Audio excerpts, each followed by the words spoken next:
You say you're for us and you say you're for children and you say that this is generally for the betterment of society as a whole, but then you come in here and undermine everything. You don't listen to adoptees, and then now you're pulling the rug out from under us and threatening our sense of security here. Whoa, what is Jenna talking about? Is that a good hook? I thought it was. It's near the end of the episode where we talk about that. And I want to reiterate again, if you're new, this podcast is about adoption and astrology, but it's so cool because I'm not an astrology person, but I learned something new. If you think about it through a healing modality lens, anything that grants you new insight through storytelling, I think is a win. So I might not be super into astrology, might not know what Jenna's talking about with the nodes and the placements of the moons and all that, but I still get something out of the storytelling, and it unlocks something for me in my personal life. And so we talk about that in this episode specifically. We talk about both of my dads and the primal wound. We go over a question from a listener. Thank you, Frank Rafferty, for commenting on Spotify. And we also go into the state of the USA and get into a little bit of that without getting into politics. So we're really looking at things through that storytelling as astrological lens. And then hopefully you can gain some insights through our conversation. Mostly it's Jenna talking and me just being like a sounding board. So I hope you enjoy that. And I really do. So please keep letting us know what questions come up for you, what you would like to hear us talk about, if you like this podcast, or any more about your story. Is this a cool healing modality to think about? Would you have benefited from knowing more about the astrological impacts of your birth, and then how that relates to the parents who raised you and the parents who didn't raise you? I more and more think that the solution to adoption is supporting humans. So we talk a lot about that. That's kind of where this goes all the time. And if we're not leaning towards where the USA and the world should be and could be, which is a positive thing if you watch the episode, then we're going to continue with unnecessary pain and suffering for all humans. So it's just creating that village vibe and supporting people will eliminate the need for adoption. There.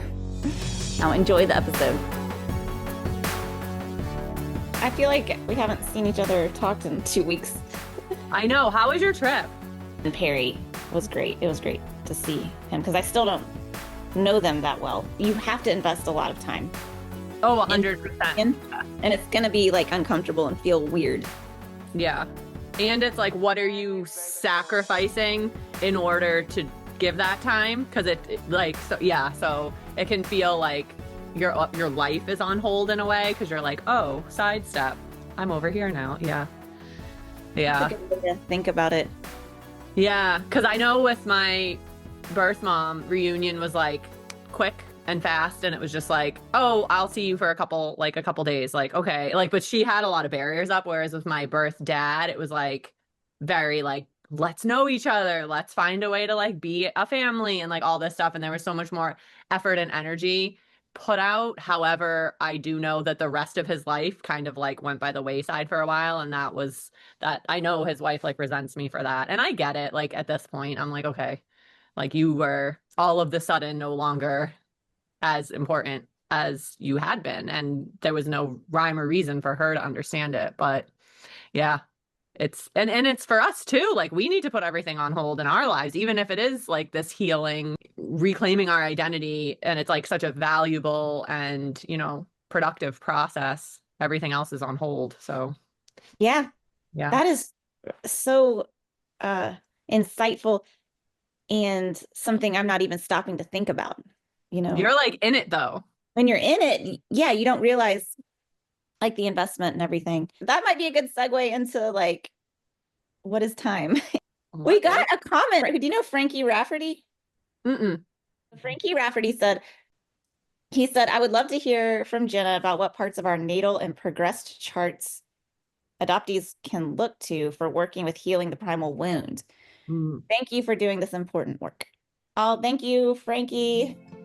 It's interesting because, of course, there's going to be like an individual approach to where it's like what areas of your chart, where does the adoption, where does the primal moon show up. I've seen people have it showing up really in any of the houses, but generally one of the threads that goes along with it would be the moon, mother moon, of course. And we talk a lot about, well, I talk a lot with my clients, whether they're adoptees or not, about early childhood and the inner child and how the moon shows us where and how in our lives effective mothering, effective nurturing, effective attachment, connection, what that would have looked like for each one of us individually. So when we see a moon placement and we know the sign that it's in, we know exactly how that person potentially would benefit from certain activities, certain validations.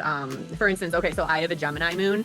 Gemini is about curiosity. It's about wonder. It's very, at its highest expression, it's non-judgmental. It just really wants to learn and expand itself in this kind of quick moving, sometimes rabbit hole type of way. So what would a mother for a Gemini moon, what would an effective, skillful mother look like? It would embody those positive Gemini qualities. Gemini's also got this like teacher, mentor element to it. So a mother for me, like it would be interesting if adoption agencies took this into consideration. Like, oh, let's find Jenna a parent that's going to be very nurturing for her creativity, a mother who's going to be okay with talking a lot, and the fact that Jenna's going to want to talk things through, and that processing comes through talking for Jenna, and comfort and nurturing and moving through things via communication. My most skillful mother also would have taken a non-judgmental stance on all the different things that I wanted to explore and kind of allowed me diversity of experience, diversity of interests, allow me to pick something up and be like, oh, I'm really interested in this right now, and then be like, you know what, I kind of want to move my attention over here and do stuff over here. And my Gemini moon also is in the third house, which is the natural house of Gemini. So there's going to be a lot of repeated themes and reinforced themes. Gemini has an easier time expressing itself in the third house is another way to think of that. The third house and Gemini can also have to do with siblings and multiplicity and duplicity. So a skillful mother perhaps would have really fostered my relationship with siblings, be it siblings in my household. I did grow up with my biological half brother. We were adopted into the same family. So a skillful, I don't want to just say mother, but parenting in general, mothering, nurturing, that side of things is traditionally associated with the female parent. So I'll just continue with that. But any sort of nurturing parenting would have fostered that connection and a healthy connection with my sibling, rather than sometimes we see parents fostering competitiveness within siblings, or like, oh, your sister got these grades on her report card, why didn't you get those grades? And really that would have been a negative for someone like me with a Gemini moon that really wants to feel a loving attachment within siblings rather than some sort of fiery competitiveness. When we talk about early childhood wounding, trauma, relinquishment trauma, we say like, what needs of your moon placement were not met? And as an adult, you can do some of that inner child work, that reparenting work, by addressing those needs. So now when I think back, I need to remember to take a non-judgmental stance about what I went through and what I experienced and what it brought up for me. I need to get Gemini level curious about what I went through and really engage those memories, engage that process, engage myself in a more communicative way. I always said journaling for me is huge, and journaling is such a Gemini and third house thing to do. A lot of my processing, a lot of my getting in touch with my emotions and healing myself comes through that process of either spoken word or written word, or trying to get downloads in a more verbal way. Kind of blows my mind. Like, what if the agencies took that into consideration, or anybody doing that? Right. Like, right. okay, yeah, this isn't a blank slate baby.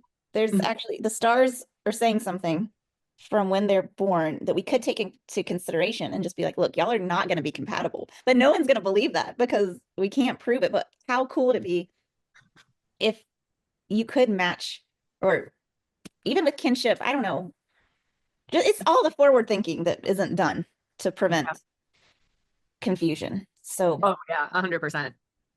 With your moon, you have Pisces moon, so that's going to be a very different. It's Gemini is air, Pisces is water. Gemini's early in the zodiac, Pisces is towards the end of the zodiac. They are both mutable signs, so that means their modality is the same. They have this ebb and flow nature to them, this release-based energy that's malleable and it's okay with being adaptable. But the idea is sometimes mutable signs forget about themselves and become almost too adaptable and are easy to just let everything go and kind of let other energies tell them where to go, and you kind of take the reins on things. So it's important for mutable energies to be mindful about when that release, when that surrender comes over. But for you, for example, Autumn, a Pisces mother would have been skillful in the sense of Pisces can be very spiritual or mysterious. Pisces has this artistic, creative energy to it, but it's like very compassionate creation. So like we see a lot of like empathy or creative experiences that are based around love, that are based around nurture, that are based around even thinking of you doing the documentary as a creative experience that was very much a compassionate artistic venture. Like that's very,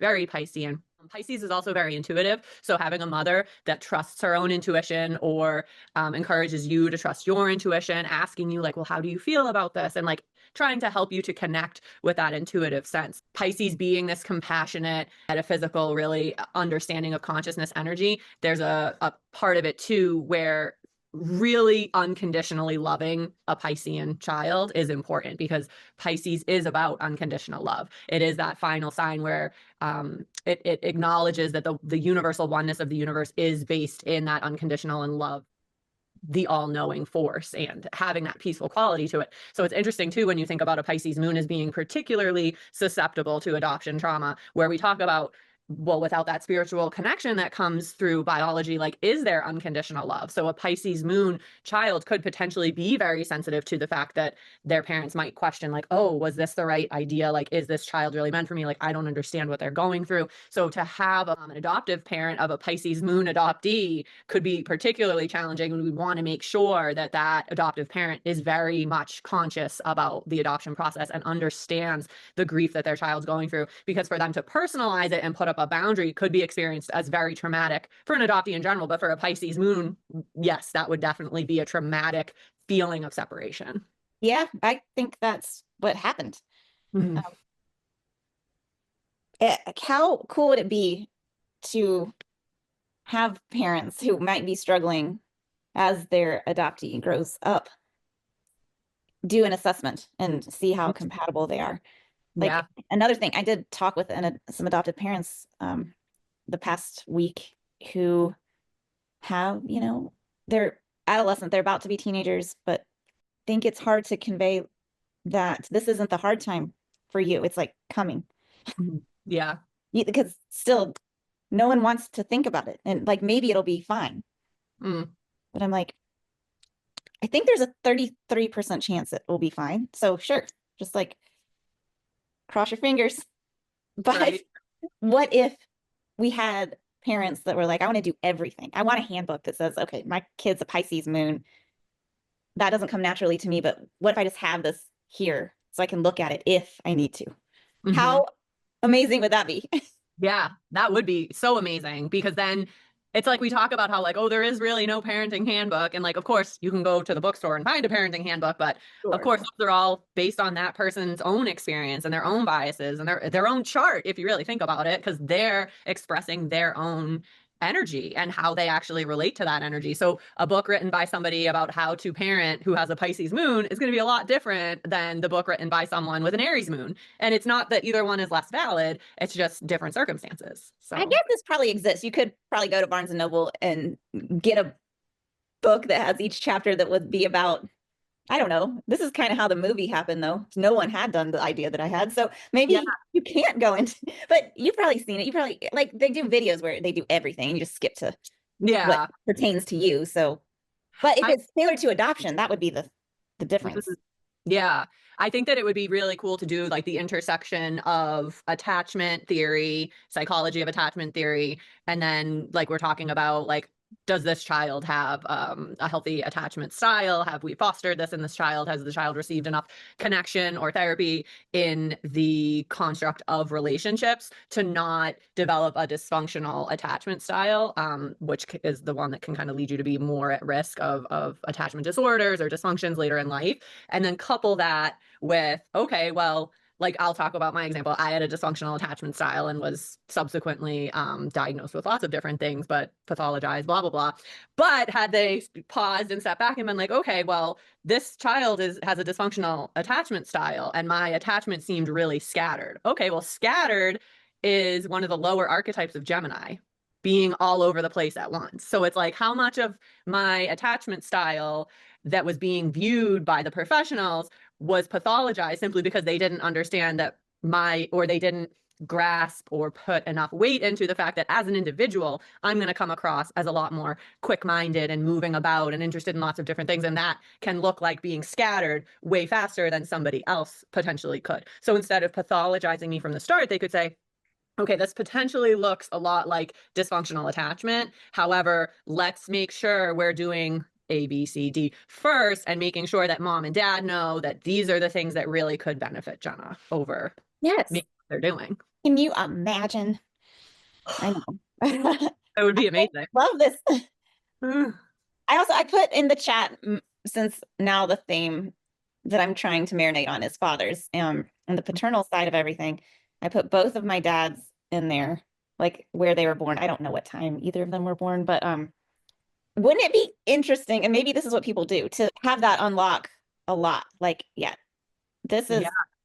the paternal parenting style that would have been most beneficial for you to be a healthy, well-rounded person. And I'm not saying that I didn't turn into that, and I can a really safe driver because of Robert Schiffman, but like, I'd never thought about this.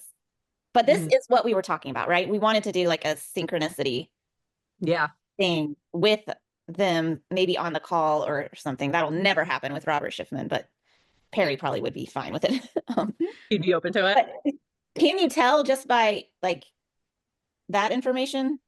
I just did it for noon because it's the middle of the day. So maybe it casts a wide net. And what's interesting is even if we say, like, because his moon's at 13 degrees, we know that it's pretty much going to be a Taurus moon for that day. The moon moves pretty quick, but to be right smack dab in the middle of a sign in the middle of the day, even if we move his birth time, let me move it to like 12:01 a.m., he's still going to be a Taurus moon. Where is it? Right here. So he's still a Taurus moon. Wow. So yeah, where it is, because now we're talking about a different time of the day. But like, yeah, he's going to be a Taurus moon. He's going to be an Aquarius sun, and that's pretty set in stone. If he was born later in the day, I'm going to guess like 3 p.m.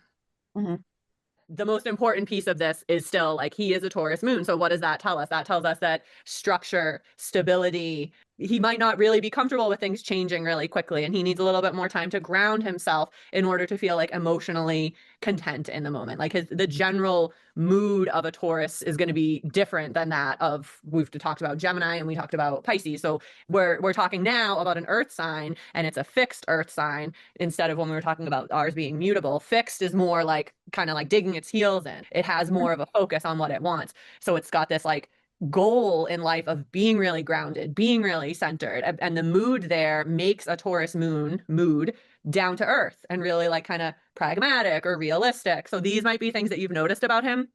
The thing with the moon is generally sun versus moon. When you first meet somebody, you see their ascendant, but generally you also can see their sun. The moon is more like personal. It's more kind of inside when you're getting to know someone and you know them more intimately and you like pick up other pieces of them. And as you get closer to them, the moon is going to reveal itself. So if you're starting to, you've known him for a year and a half, if you're starting to, even over this trip, see that more, that need for comfort, that need for stability in him. Yeah, that is him showing you his moon. There's like this shadow side of it of being really rigid or almost like digging your heels in so much that like you just bore yourself and you're not really willing to move out and take the necessary steps to affect change or different things in life. But in general, that's wild. Yeah, if that's true. Yeah, that's like Robert.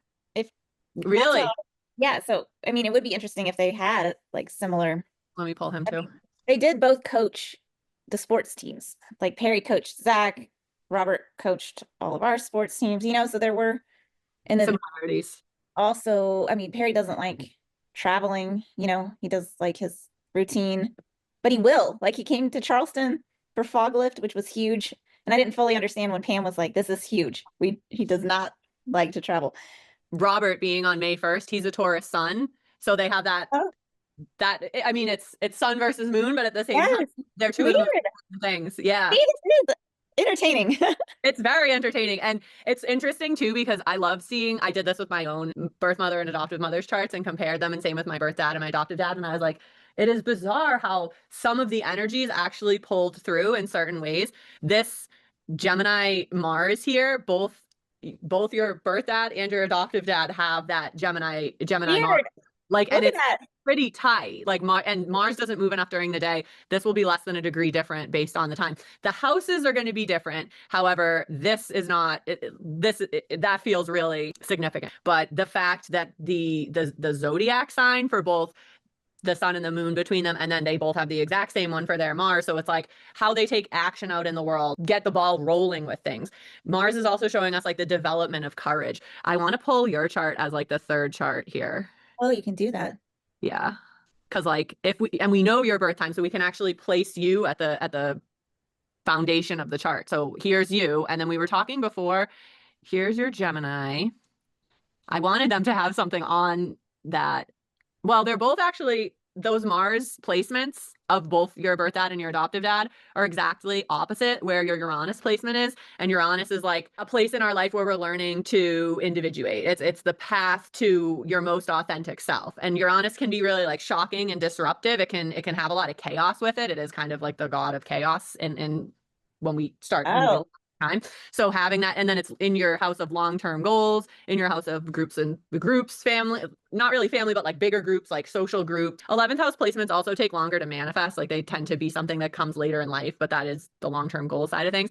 And then to have both of them oppositions play out externally. So like usually either in relationship or out in the world somewhere. So both of them having this like Mars energy that falls into your fifth house. It's like they're encouraging this fifth house to expand. The fifth house is joy, creativity. It's funny that you said, and your cusp is being in an earth sign, being in Taurus. It's interesting that to have their Mars right there, we can talk about like the inter aspect of how they're pushing that energy into your fifth house. It's called oh. martialization. So Huh. when you're in community with them, and it's I'm going to use the positive words, but it's like Mars can really excite that area or embolden that area or like bring life to that area because it's such an active sign. Fifth house is like joy, creativity. It can be like a house, not in this way, but like love affairs, anything that's like kind of like light and airy and brings a lot of fun into your life. So it's a necessary house because we all need joy and fun in our lives. It's also about vulnerability. It's also about finding the right circumstances in order to express that joy, finding the right people in order to express that joy. So when they're in that house exciting it, it's interesting you said they both coach sports because that can be like a source of joy. So it's like they're encouraging you to find these outlets for creativity that do bring you joy. And in a way, them encouraging that in effect puts this tension on your need to individuate, your need to find what truly is aligned with you and your authentic self and to be in Sagittarius, your true beliefs about things, like being allowed to challenge societal norms around what your long-term goals, 11th house, what that should look like. And it's like, so they're kind of coming in and saying like, hey, find what brings you joy over here. We want you to really make sure you do that because that is going to inform in a more, not a really harmonious way, in a way that kind of brings a little bit of tension there. But that tension is important in order for you to actually be able to individuate yourself out in the world. Wow. Yeah, it's all fascinating. And that's just unexpected that they would both have the Mars. Mars and Gemini, so it's the Mars. martialization of your fifth house.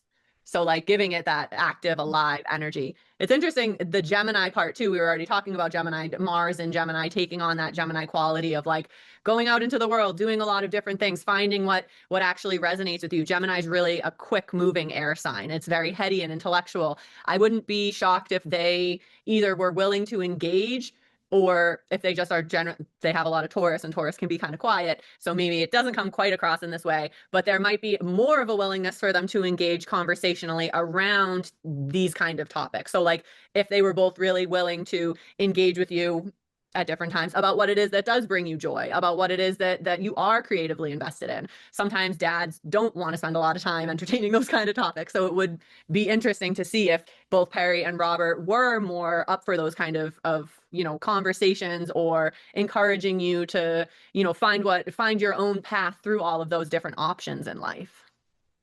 Oh, yeah, I would love that. That would be cool. I feel like with Robert, the way we communicated mostly was fighting. Wow. So I'm gonna add to that because so whenever we talk about interaspects, we're talking about the positive expressions are considered like the gift givers. So like if the gift giver in Robert would have been to excite this side of you, when we the opposite of that would be like the thief. So if that Mars is working as a thief, it uses the negative Mars words, which is like terrorizing or irritating or enraging. So like him coming in on your joy and like literally irritating you about it to the point that you might have felt really enraged about it. And to see his Jupiter is right there. Jupiter expands whatever it's touching. So like he could potentially be like really giving you a run for your money when he activates you in those ways. Jupiter does its own thing called jovialization. So as a gift giver, it's going to be expansive and uplifting and cheerful. But then as a thief, it can be almost like overextension, or there's a side of it that's like almost like intoxicating, where it's like you can't help but hyper focus on what it is that was taken or what it is that was thieved away. So Wow. yeah. And to have your Chiron right there too, it's not it's pretty exact. It's 26 degrees. We would push it over because it's right on the house cusp into the fifth house. Anything within about a degree and a half. And this is way less than even a degree. A degree 26, 13 to 26, 17. That's only 4 minutes apart. So that Chiron is in the fifth house. So you already have a wound around experiencing joy. This is the house of children too. There's a wound within the realm of children, but it's right on top of your wound. So you're going to be even more sensitive to this. Yeah. Yeah. Yeah, because I'm like, oh, why do I even care? Why can't I let this go? This is the same person that threw the box away, if anyone's seen the movie. I was thinking of that as you were talking about him. I was like, what box? There was no box. I'm like, I know him. Yeah. Um, so that personality, just like he hasn't done this work. His like support system is church, and I think a lot of adoptive parents have that. This person not really being your biological child, it would come out in anger, like subconscious, and little tiny things could, like joyful scenes could blow up into some huge fight that's totally unnecessary if you're Yeah. not aware of this or doing any of that work. I, but you have to be aware of it first. Yeah. Being aware of it is so important. And it's interesting too that you say his like joy comes from church, because his moon being in Sagittarius, Sagittarius is the religion side of spirituality. That's Really?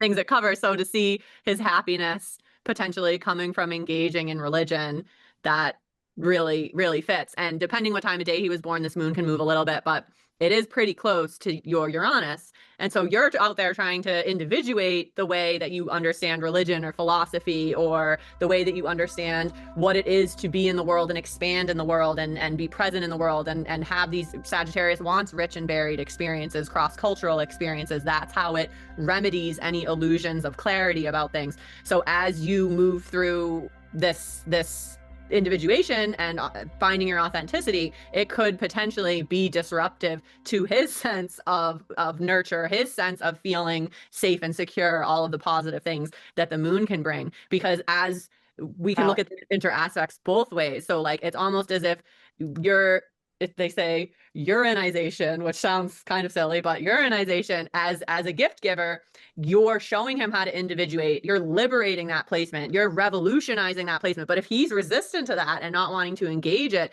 it becomes almost like you're giving the thief energy of Uranus on his moon, which is like disruptive, or Yes. frazzling him, giving him like this shell shock, like really like Or doing depraving. that to each other. Yeah, yeah. So the back and forth of it, because it's his moon too. So then his as a thief, it's like he's upsetting or smothering it, like the smothering mother energy, where it's not allowing you to individuate, it's not allowing you to come to your own thoughts and conclusions about things. And Yeah. if he does try to give me advice, it's always you should go to church more, Mm, And I'm like, watch me yeah. not Yeah, ever. that's probably not going to work for you at all, especially because you have Saturn and Pluto here in your ninth house, which is traditionally the house of religion. So this Saturn representing, it can represent a blockage, but it basically represents within a blockage, what clears a blockage? Sustained energy given into that in order to clear it. It just means that it's almost like the seeds where Saturn was planted were planted so deep that they need a lot of nurturing in order to bloom. And sometimes Saturn doesn't bloom in this lifetime. Sometimes it's so deeply planted that it just can't. But when it does bloom, it's this most beautiful abundance that comes with it. So to have Saturn with Pluto transformation there, like there's so much work that you could be doing in your way of understanding and philosophizing what it is to be in the world, what is the meaning of everything. And then you have Mercury there too. Like you'd love to talk about it. You'd love to engage with other people. Libra being a very partnership and relationship oriented sign. This transformation that Pluto can bring through the sustained effort of Saturn and bringing your voice and your perception into this conversation, he might not really find that all that inviting and engaging, because what he's put, granted this is your ninth house, not his, but his planets that are there, Neptune can almost want to dissolve that. Neptune can almost try to block that, and then his Saturn's there, so it's like he's trying to block it too. It is interesting that your Saturns are conjunct too. So at your, when you turned 30, he was about 60, and that means that you both were going through this cycle of individuation at the same time, whereas you were entering at age 30 your cycle of like productive adulthood, like building what you want in your world, and he was at the initiation of the third Saturn cycle around age 60, which is all about learning how to become an elder, learning how to take everything that you've built over the past 30 years during that second 30 to 60-year-old cycle and give it away. Like either show someone how to do the skills that you've gained, or become an investor and investing in charities, different ways of giving away that energy that you've garnered through life. But the whole thing is, if either one of you was having a difficult time with that, it could have been potentially very disruptive for both of you. Wow, totally. Yeah. This is, yeah, really fascinating. Thank you for doing that. I know it's like a lot. I appreciate it. It's really helpful to think maybe there is some sort of meaning in it. I think I mentioned the like semi-hard conversation I had with Jill where it was, you've got to just hang out with the family and stop filming everything. Yeah. And I don't even think anyone said anything, but now that's in my head. So, Yep. and it's hard for me to be like, but I have to. Even this, that we're recording this, and you miss things until you go back. Me as an adopted person, and I don't know these people, and I'm gonna like time is limited, and it's too much to process. So like, if I have a recording device or my camera, it's like insurance, so that I Mm-hmm. can figure out who I am faster. Yeah. That's all it is, but it's hard to explain that to people. Yeah. Oh, it definitely is. And I feel like you're so right to do it. Like it's interesting because it's almost like you're using that Piscean moon, like you're understanding that this is fleeting and that you really want the time in your own time to really soak that in and take it all and compassionately digest it rather than in this rushed manner. Because when I went into reunion with my biological brother and we met our birth mom together, and both of us were very foggy and we didn't record anything, and like I wish so much that I had at least written down feeling something. Like it's hard to recapture it, but when I reflect on that, and it was wow, it was like 11 years ago. So when I think back to that and I'm like, wow, like John, my brother, do you remember blah blah blah? And he's like, no. Like he doesn't recall so much of our meeting. And you can't get that back. So No, like, and yeah. I've learned that. I think we probably all learned that at this point. So that's why I do it. But then I feel like I should walk around with a disclaimer.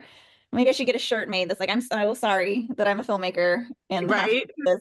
I apologize that I am here. You know, I think Greg Gentry said that too. He's like always thinking he had to apologize for being a person. And I Right. totally get that. 'Cause Yeah. in all of our families, we're like, we don't really belong. And Yeah. so there's that. Well, they would argue that we do, and it's perfect. But that you can't change that. And now, like even, you know, at Perry's house, he made this amazing mosaic, but he got one made for himself. That's me and Frankie Joe, and it's beautiful. But now it's hanging in their dining room. And the first thing I think is, oh, great. Now everyone who comes in the house is gonna have to deal with my presence. No. You know? Yeah. I mean, it tells you how we really internalize this and think about ourselves, but it's like, And I oh, just want to like, being a burden. Yeah. yes. Oh, So I don't know if a lot of adoptees are like that, but I am. And I think it's just what we're always trying to solve. yeah. It's interesting too that you're not to always bring it back to astrology, but your moon being in the second house in Pisces, it has that sensitivity of Pisces, but in the second house, we know that's the house of resource and it's like internal and external resource. So the sole intention of the second house placement there is learning to feel worthy and legitimate. And that's via these meaningful attainments. So attaining your reunion, attaining that, even the fact that you want to record it, it's like, I feel worthy because look, I have evidence that this is my family, that these are my roots and these are my people. Like it just speaks so much to you being true to your moon, even if you're getting all this pushback from people. Wow. So I Yeah. am being myself. Yeah. and we can prove it. Literally prove it with your moon. Uh, that is very cool, and validating. So, like, yeah, Yeah. I appreciate it, and you're so gifted at that. I know we like mentioned talking about America. Mm-hmm.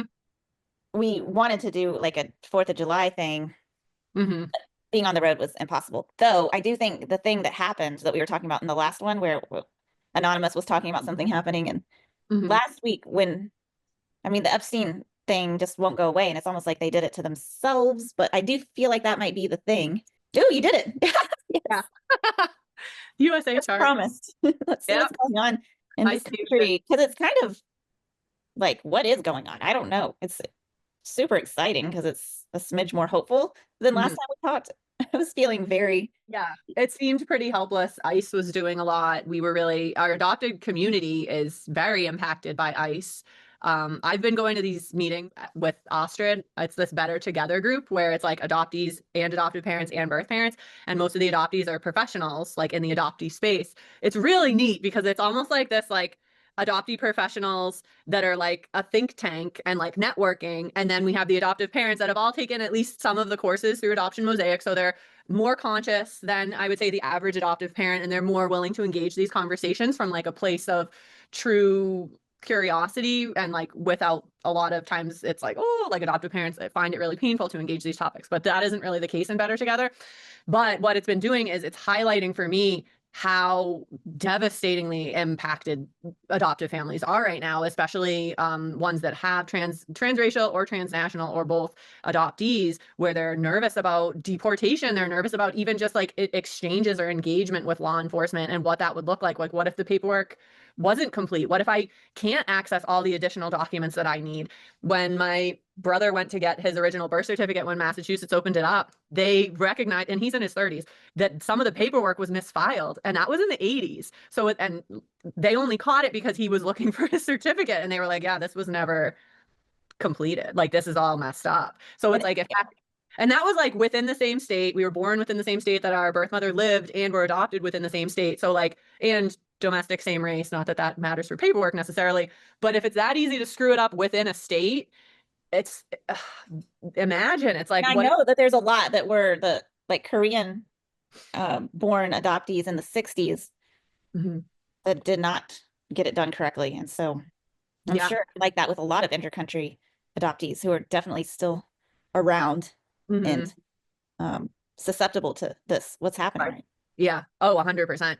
So it's interesting to look at the chart and think about like what exactly, like where is that showing up? Because it's like the injustice while also not acknowledging the truth of what the US's participation in this. It's like you're allowing these adoptions to go through, and further than that, a lot of times there are like even more so than families that are struggling that are not in an adoption situation, like they have less resources than some of the adoptive families that are supported by the government and things like that. So then to turn it on its head and be like, actually we're going to become predatory towards this group of people and actually make your lives way harder, it all starts to unravel, and you start to think like, well, what actually is the opportunity here? Where are you standing on this? Because you say you're for us, and you say you're for children, and you say that this is generally for the betterment of society as a whole, but then you come in here and undermine everything. You don't listen to adoptees, and then now you're pulling the rug out from under us and threatening our sense of security here. It's Yeah, madness, but we're none of us are safe if they're, threatening citizens now to right. just revoke citizenship. But we also mentioned Elon Musk Hmm. having maybe a change of heart. Yeah. Not going to use the word hero moment, but I mean, he's releasing videos of Donald Trump and young girls, Really. they're dancing and looking like he's on drugs. I don't know. I saw that just now before we started recording. So it seems like he has a bunch of stuff. Obviously, Yeah. we knew that he probably did. And Yep. is he going to have, because his birthday was at the end of June. So Hmm. now Yeah, he just had his birthday. And then on top of that, Jupiter in the sky, a 12-year cycle, is on top of his sun. His sun being in the 12th house is an interesting placement because the 12th house being that hidden secrecy house, a lot of times placements in the 12th house, there's a lot of release and rebirthing that comes in cycles throughout their life. So release and rebirthing of his identity, that can be part of the having that sun in the 12th house, like these cycles of like, oh, I can no longer, say that I am this person. I'm evolving and I'm going to become this. Like even looking at the different ways that he's developed as a person in the spotlight, it's like, oh, he's an inventor. Oh, he's this. Oh, he's that. He's the smartest person ever. Oh, well, now he's an illegal immigrant. Okay, well, now he's part of running for president. Like there's so many different iterations of him.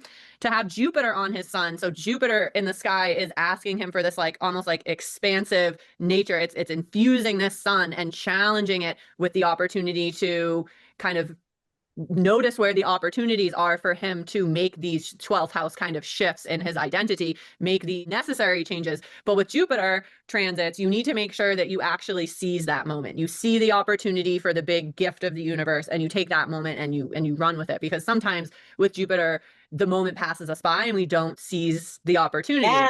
Okay. So we have a window here. We do have a window.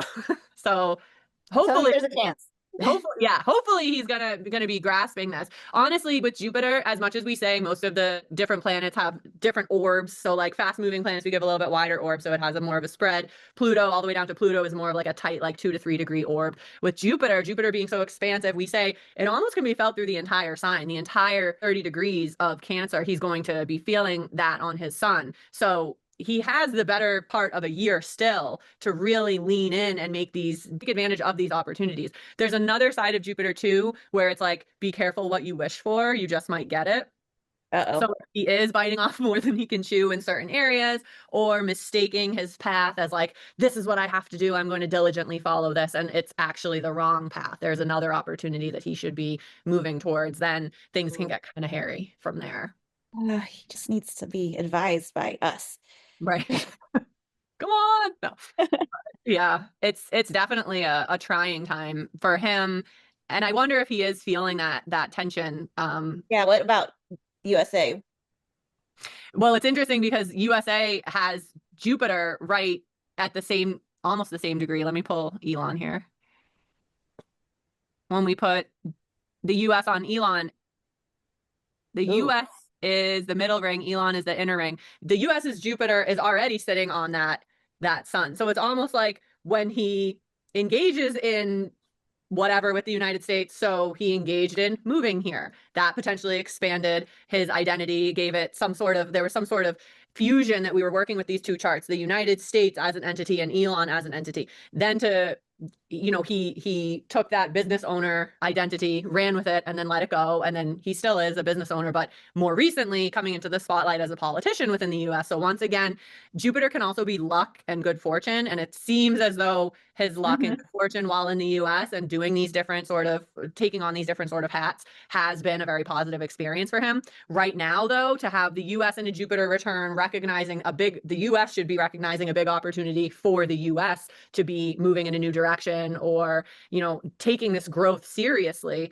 But Elon at the same time it's almost like the universe is saying, like, Elon, you really could be capitalizing on something here. You really could be affecting change and showing the US how to do this work. When we switch the way the charts are, the US on the inside and Elon kind of happening to it on the outside. So it's like he's shining a spotlight on that Jupiter, saying, hey, like, just his general aura and presence is showing the US where it potentially has underestimated itself, or where it could be expanding into different areas. Or, well, it's in the house of partnership. So it's almost like Elon saying, like, hey, so you are potentially, US, undervaluing your true allies, undervaluing what it means to be a good partner, what it means to be in good relationships. And then for Jupiter in the sky to come across and also be bending to that opportunity, what I'm tempted to say is that the US really needs to pause and reevaluate its alliances and say, like, which of these alliances are truly serving us and which ones really aren't. Because in the US chart, I'm going to back it just to the US, Jupiter in the house of partnerships conjunct Venus in Cancer has a very nurturing and loving way of restoring balance. The US doesn't seem as though it's enacting that conjunction, that fusion at all. Like it's not doing things in this loving and balanced way, in this compassionate, nurturing way.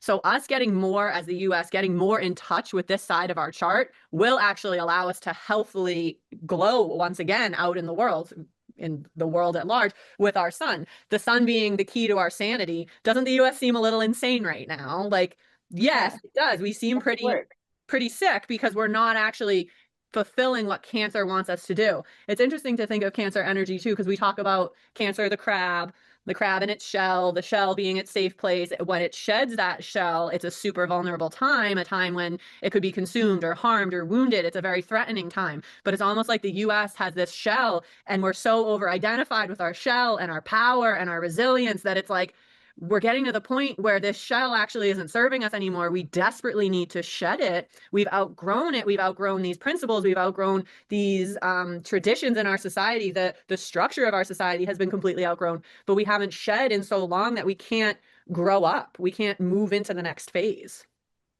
So, Yeah, that is it. yeah. And I mean, it brings up so much, and it could be even an analogy to people and like in what we were saying, the adoptee and the adopted parents, if they are, you know, not living into or aware of where they could be, Hmm. what happens? Hmm. Is that supposed to happen? Is that like, is everything that happens still on that journey to the outcome that's best? Mm. I don't know. Right. Yeah. It feels like Trump and Elon, this whole thing has to happen so that we do shed the shell Yeah. and not just keep going with and getting smushed into our shell. That would be uncomfortable and not possible. Like, or is that what we've been doing and now it's about to like burst off and I think that we've been so focused on dreams and visions that we've outgrown and policies and, oh, okay, we want to fix this in our country. Well, this is the historic way of doing it, so let's just do that. I think there's a lot of that in the upper levels of politics. And I think it's been like that arguably for a long time. But what we see now, especially at this time, when we take everything we just said about Cancer going on in the US chart, and then we see Neptune, very slow orbital period, Saturn, 30-year orbital period, they're together in the early degrees of Aries. This is the first time since like the Salem witch trials right after that in the early 1700s, like, which is when the apology for the Salem witch trials came through, when we actually reflected on our beliefs, reflected on what we did due to our beliefs, the warrior nature of Aries, burn it all down. Ah, we got to kill these witches. That's kind of where we are right now. We're in this phase of like, we desperately need to reflect on how we have built our dreams. How have we aggressively potentially built towards what we thought was right? And it's like, it's right here on our nadir, which is between the third and the fourth house. It's the deepest point in the sky. It's how you feel rooted and grounded. It's your values. It's where you come from. So it's almost like the energy of the universe is saying you need to reflect. They're both retrograde now as of this week. They're both retrograding. So in retrograde motion, we're reflecting, we're rethinking, revisiting. We're looking at these, we're slowing down, first of all, and evaluating, have I been doing the right thing? Is my energy being put forth in the right way? So I actually think this could be a potentially really mind-blowing time for the United States if the people in power who are reflecting on the actions that we've been taking, reflecting on how we've been standing up for our dreams and our values, has this actually been effective? Are we coming through and actually coming from a place of caring and nurturing? No, we're not. Like maybe that was our intention, but it certainly isn't our impact. We're saying, oh, we need to stand up for Americans, whatever the argument is that they think is leading them to these behaviors. It's not matching what's actually going on. And the majority of US citizens also seem to disagree with what's being done. So in this reflective time, it would be really the best use of the energy, in my opinion, to reflect on these actions and figure out a different way forward that actually embodies who we are and what our values are, and lets go of these outdated dreams and outdated structures, outdated ways of enforcing what we believe. So, yes. And yeah, it does feel like the resistance is tenable and there and present more than 2 weeks ago, for sure. yeah, I wish the media would report on it. You know, the New York Times is being so weird. If any of them would just switch over and help the resistance, this would be over and we could right. build a world. So Yeah. it's kind of exciting because if we can do it without the help of the media, Mm, that would be huge. And that's yeah. the world I would like to live in too, especially since it's hard to tell what's true anymore. Um, Yeah. It definitely is very hard to tell what's true. Even thinking about that as Neptune and Aries, it's like the newness of information and the vision that we're able to see, Aries being the first sign, Neptune being illusion versus delusion. It's like, is the media being kind of delusioned part of this? Are we going to, as a society, as a US society, reflect on how much we can actually trust the media? And are we going to figure out different ways to actually affect change and get information about what's really going on? I think we have to. Yeah. It does. It seems like we're going to have to pivot. We Hmm. And everyone knows that. That's why this is happening. It's like happening. So the people who want to control the narrative and stay in power are having to go this hard Mm. the wrong way to what they hope will Yeah. allow them to have stay in power, which I just hope doesn't work. We should Mm. pull up Stephen Miller's chart next time. But Yeah, that would be very interesting. The thing that the US needs to not lose sight of, though, is 100%. It's a Sagittarius rising chart. Jupiter is the ruler of this chart. We desperately need to move into this Cancerian energy. And it's interesting because I remember growing up, we talked about how like the US, the number one, I'm sure this is now, I'm like, how much of this was actually true? But the US, we're the police of the world. We're the one everyone has to rely on. We have to do all this outreach and stuff like that. And it's like, it's almost like our heart was really trying to be in the right place back then. We let the power go to our head. The illusion of clarity that can come with Jupiter, Sagittarius, all of that energy definitely is very prominent at this point. But when we were coming at our place in the world from this caring, loving, mothering energy, that's when we truly were at our best. And that's what this Sun Jupiter conjunction truly means.